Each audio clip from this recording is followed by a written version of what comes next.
नारायण.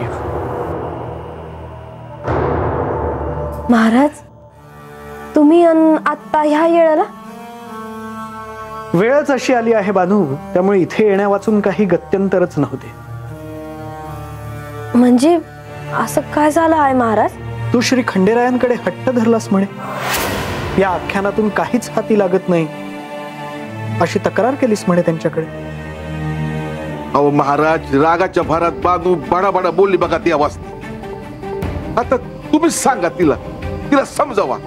अहो असं करून कसं चालेल हो? अजामेळ जे बोलतो आहे ते एका अर्थी सत्य आहे.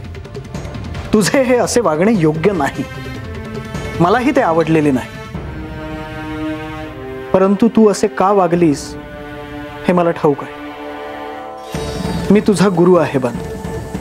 तुला कोणती चिंता भेडसावत आहे हे मला समजत नसेल का? आता महाराज तुम्हीच मला सांगा, माझं काही चुकलं का? तुझं हेच चुकलं बानू की तुझा संयम सुटला. आपल्या आधी श्री म्हाळसा देवींना गतजन्माचे स्मरण होईल आणि त्या श्री खंडेरायांसोबत कैलासात निघून जातील या भीतीने तुझ्या श्रद्धेची जागा घेतली. तुला तुझ्या श्रद्धेवर विश्वास ठेवायला हवा. नारायण नारायण.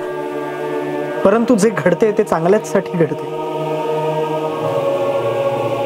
तुझ्या या अशा वागण्यामुळे श्री खंडेराय अस्वस्थ झाले आणि त्यांनी तुझे सहाय्य करण्यासाठी म्हणून मला इथे पाठवले.